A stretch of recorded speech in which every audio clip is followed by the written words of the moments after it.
coisa querida da minha vida, professora Adriane Fauci, vamos falar a respeito da possibilidade de prisão civil por dívidas. Vamos ver o que a Constituição Federal nos diz a respeito. Diz assim, ó, não haverá prisão civil por dívida, salvo, então tem uma exceção, a do responsável pelo inadimplemento voluntário e inexcusável de obrigação alimentícia e a do depositário infiel. Meu amor, vamos entender um negócio aqui, ó. Primeiro, a regra é que a gente não prende as pessoas por dívidas de natureza civil. Por que eu prendo as pessoas?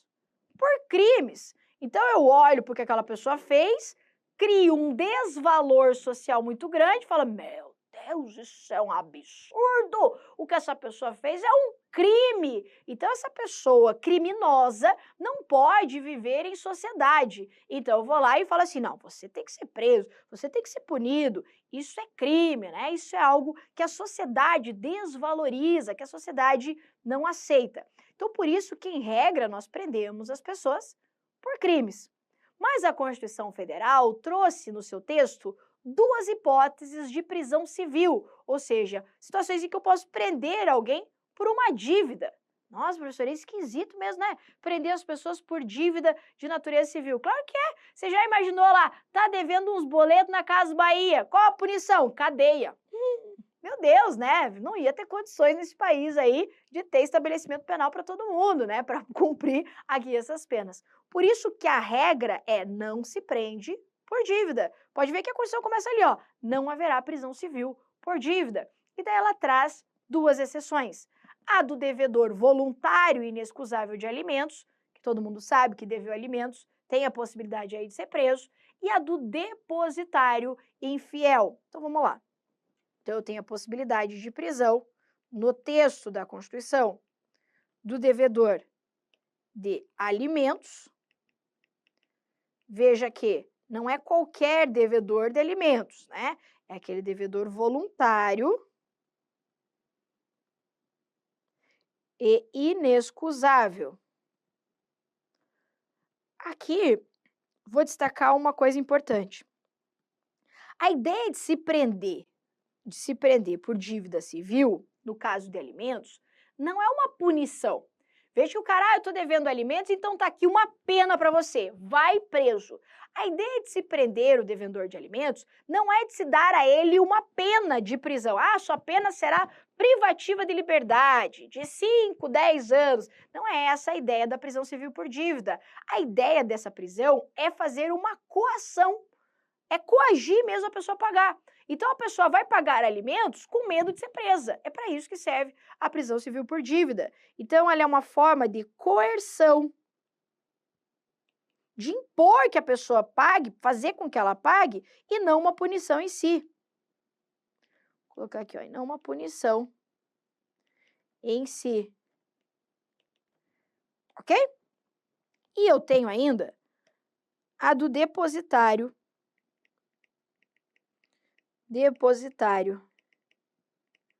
infiel. Veja que a nossa Constituição trouxe essa previsão lá em 88, né? Nossa Constituição de 1988. O que é o depositário infiel?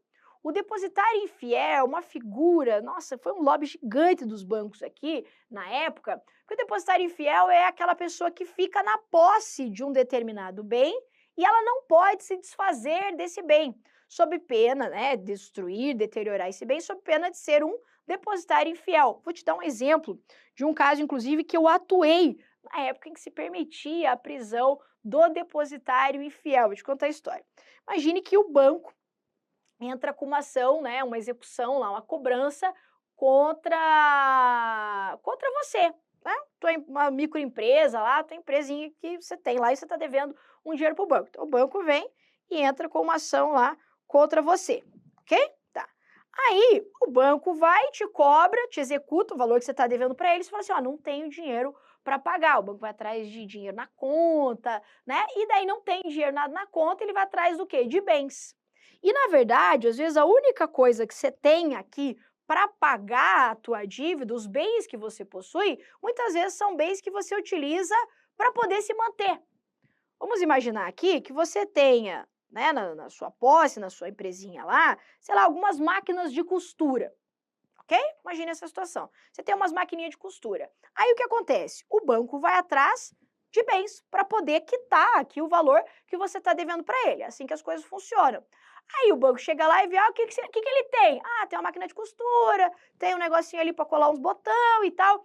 Aí o banco fala assim, não, tudo bem, eu vou penhorar isso aqui, ou seja, eu vou pegar isso aqui em garantia, mas eu não vou arrestar, ou seja, eu não vou tirar da sua posse. Você vai continuar usando esse bem. Só que assina aqui para mim um termo de compromisso que você não vai vender, você não vai deteriorar, você não vai sair, né, queimando esse bem, porque esse bem agora é meu, estou penhorando ele, ok? Só que você vai ficar na posse desse bem, na condição de depositário fiel. Então, o cara assinava um termo de depositário fiel, dizendo assim, olha, não vou destruir, sob pena de prisão. Aí o que acontece? Aí o banco ia levar esses bens a leilão. Aí uma hora vai ter que ir lá buscar esses bens, né? Que iam ser leiloados. Aí mas, muitas vezes chegava lá, né? E cadê os bens? Não tinha não sobrava nem rastro de bens, né? Já tinha sido vendido, deteriorado, pegou fogo, né? Muitas coisas aconteciam com esses bens. E essa pessoa, então, passava a ser um depositário infiel e podia ser presa. Era assim que funcionava. Só que daí o que aconteceu e por que hoje nós não prendemos mais o depositário infiel? Todo mundo sabe que hoje só vai preso quem? O devedor de alimentos. Vou te contar por quê. Porque em 88 eu tenho essa previsão do depositário infiel. Só que em 92 o Brasil assinou o Pacto de São José da Costa Rica. Pelo Pacto de São José da Costa Rica, que é um tratado internacional de direitos humanos, a regra é que eu só vou prender por dívida civil o devedor de alimentos. Então, olha que interessante. Vou aqui apagar, né? Então, eu tenho a Constituição Federal, para você entender bem certinho. A Constituição Federal dizendo que pode prender o depositário. Veja aqui uma coisa bem importante aqui para você entender. A Constituição, ela autoriza a prisão. Não quer dizer que ela obriga a prender. Ah, a Constituição está dizendo que, ó, fez isso, tem que prender. Não, não, não. A Constituição fala assim, ó, pode prender o devedor de alimentos e o depositário infiel. Legal? Aí precisa vir uma lei infraconstitucional determinando a prisão. E nós tínhamos uma lei, uma legislação civil, que dizia que podia prender o depositário infiel, ok? Então, eu tenho na pirâmide, lembra a pirâmide da hierarquia das normas? A tia já te contou essa história aqui, ó. No topo, eu tenho quem?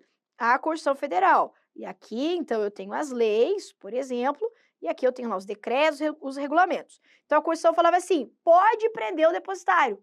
Aí vinha uma lei dizendo, então, obriga-se a prisão do depositário, ok? Tá. Só que daí nós assinamos, então, o Pacto de São José da Costa Rica. Esse Tratado Internacional de Direitos Humanos, ele tem status de norma supralegal. O que é uma norma supralegal? Uma norma supralegal é aquela que está acima da lei, mas está abaixo da Constituição. Então, dentro do nosso desenho aqui, nossa, que ficou horrível, né? De hierarquia das normas, o Pacto de São José da Costa Rica, ele estaria aqui, ó. Ou seja, ele está acima da lei, né, acima da lei, mas ele está abaixo da Constituição. Aqui está o pacto. Então, como é que está aqui a nossa hierarquia do Paranauê? A Constituição mandando prender. O Pacto de São José da Costa Rica. Vou colocar aqui, ó, o pacto. Dizendo, não pode prender. Não pode prender, vamos colocar aqui proibindo. Proibindo a prisão. E eu tinha as leis, então, dizendo, obrigando a prisão. Certo? Como esse pacto ele está acima da lei, você concorda comigo? Que o pacto está aqui acima da lei, né? E eu tenho a lei aqui embaixo, está obrigando. Como o pacto está acima da lei, o que esse pacto fez? Ele suspendeu os efeitos dessa lei. Ele falou, ei, não, você é contrário ao pacto. Então, essa lei aqui, ó, que obrigava a prisão, ela não existe mais.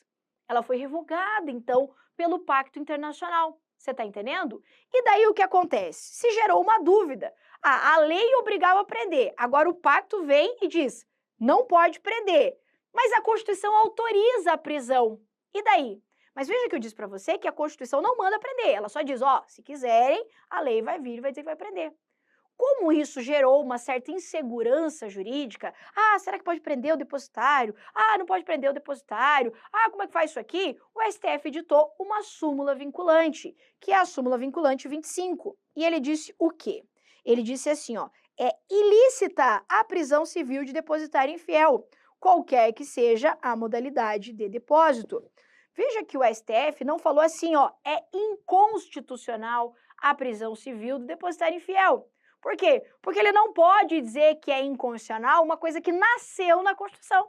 A que se nasceu na Constituição, lá em 88, é o quê? Claro que é constitucional. Então, por isso que o Supremo não falou assim, é inconstitucional a prisão civil do depositário. Ele disse o quê? É ilícita. Por quê? Porque o pacto, ele acabou por revogar essa obrigação estabelecida em lei.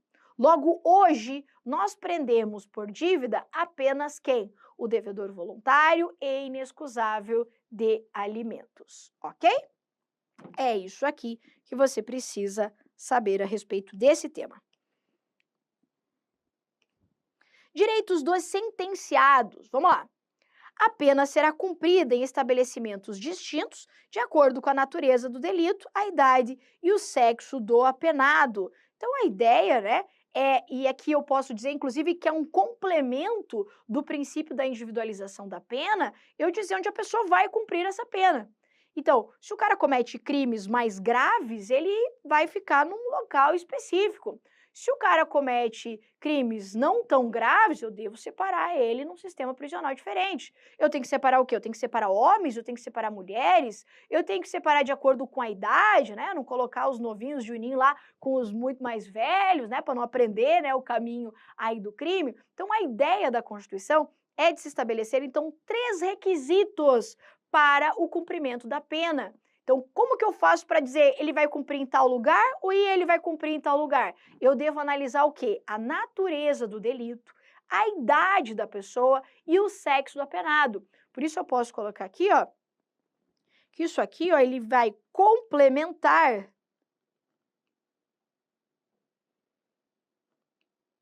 inclusive é uma das formas de individualização da pena. Ok? É assegurado aos presos o respeito à integridade física e moral. Aqui, né, meu amor?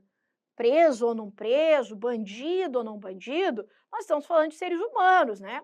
Então, são seres humanos, a gente não pode tratar esses seres humanos como, né, nem como bicho, né? Porque nem o bicho merece ser destratado. Então, não tem por que a gente não respeitar a integridade física e moral de presos. Ah, professora, mas o preso não respeitou a integridade física e moral da pessoa lá, da vítima, e por isso que ele está preso. Ah, então tá. Então, porque ele fez isso, então o Estado tem que fazer da mesma forma com ele? Quem será mais criminoso, então? O preso ou o Estado? Não é? Porque se o Estado se comporta como o próprio preso, que legitimidade ele tem para prender? Não é? A hora que o Estado ele se coloca no mesmo nível do preso, ele é tão bandido quanto. Então, por isso que o Estado, ele tem sim o dever de respeitar a integridade física e moral do preso, porque o Estado não é o bandido. O bandido, ele tem que receber a sua pena de acordo com a natureza do crime, de acordo com critérios de individualização, e essa pena tem que atender aí, né, a ideia de se afastar daquela criminalidade. Mas o Estado não pode se comparar, não pode se igualar aqui ao preso, senão não há qualquer legitimidade por parte do Estado. Tá? Inclusive, em decorrência disso, da Constituição ter assegurado aos presos aqui o respeito à integridade física e moral, destaco apenas uma jurisprudência do Supremo Tribunal Federal, e há inúmeras a respeito desse tópico, mas trago uma aqui que eu acho que é mais relevante, que o Estado ele pode ser condenado a indenizar a família do preso morto. em decorrência dessa inobservância, né, da proteção do preso. Vou ter que colocar aqui o número do recurso extraordinário, 841526. Claro que várias circunstâncias devem ser analisadas aqui para definir valores de indenização, mas cabe ao Estado assegurar aqui a integridade física do preso, que está ali sob a sua proteção, tá? E o inciso L diz assim, ó: as presidiárias serão asseguradas condições para que possam permanecer com seus filhos durante o período da amamentação. Veja que essa garantia aqui, ó, eu posso dizer que é uma garantia que não é só da presa, não é só da presidiária, mas também da criança. Isso porque você viu também comigo que a pena não pode passar da pessoa do condenado, certo? Agora vamos imaginar aquela criança lactante que precisa do leite materno. E daí ela não vai ter acesso ao leite materno porque a sua mãe está presa. Nesse caso, você concorda comigo que a pena dessa mulher acabou sendo transferida para o bebê, que não tem culpa de nada? Então, nesse caso, pensando nisso, a Constituição assegurou às presidiárias o direito de permanecer com seus filhos durante o período da amamentação. A Constituição Federal, ela não vai dizer qual é o prazo da amamentação, se tem que ser nos 6 primeiros meses e tal, nada disso, tá? Então, a Constituição vai dizer que a presidiária, ela tem direito de ficar com os seus filhos durante o período da amamentação. Inclusive, o próprio Código de Processo Penal, pensando aqui em se assegurar esse direito, autoriza a substituição da prisão preventiva em domiciliar. Então, a conversão, né, da prisão preventiva em domiciliar, quando aqui, né, o agente for uma gestante ou mulher com filho de até 12 anos de idade incompletos. Com filho de até 12 anos incompletos, que quando se considera ainda como criança, né? Então, as presidiárias são asseguradas condições para que possam permanecer com seus filhos. É também uma extensão aqui do princípio da intransferibilidade da pena. Vou colocar aqui o princípio da pessoalidade ou intransferibilidade da pena. Ok? Falamos agora a respeito da indenização por erro judiciário. E aqui a gente não precisa se aprofundar nos aspectos de responsabilidade civil do Estado, porque certamente se vier, você vai ver isso lá em direito administrativo, por exemplo, tem um capítulo inteiro dedicado à responsabilidade civil do Estado. O que a Constituição vai dizer é, olha comigo, o Estado indenizará o condenado por erro judiciário, assim como o que ficar preso além do tempo fixado na sentença. O erro judiciário seria, por exemplo, a pessoa ser condenada e posteriormente se provar a sua inocência. A pessoa lá ficou presa de forma equivocada durante, sei lá, vários anos, né? Coisa que a gente sabe que acontece de fato no judiciário, não só brasileiro, mas judiciário de todo mundo, né? Já deve ter ouvido notícias assim, né, na televisão, nos noticiários, falando, o cara ficou lá, nos Estados Unidos, por exemplo, né? Ficou lá preso durante 30 anos e daí, posteriormente, provou-se que ele era inocente do crime e tudo mais. Por esse caso, tem uma situação de erro judiciário, por isso haverá responsabilidade do Estado dever de indenizar. Ou ainda para aquele indivíduo que ficar preso além do tempo fixado na sentença. Também aqui a ideia da individualização. Se o cara tem que pagar 5 anos e 2 meses, ele não tem que ficar 10 anos preso. Ele tem que ficar o quê? 5 anos e 2 meses. Essa é a pena que ele precisa cumprir para quitar a sua obrigação com a sociedade. Então, se o Estado, por um erro seu, e apenas seu próprio aqui, permite que a pessoa fique presa por um tempo superior, ele pode aqui realizar pedidos de indenização. Mas, repito, há grande divergência na doutrina quanto a valores, dever de indenizar, mas para a nossa prova, basta que você saiba que é sim um dever do Estado, é uma determinação aqui da Constituição, que ele deve indenizar por erro judiciário. Ok? Muito bem, encerramos esse nosso bloco mais curtinho por aqui. Eu espero que você tenha gostado e até a próxima.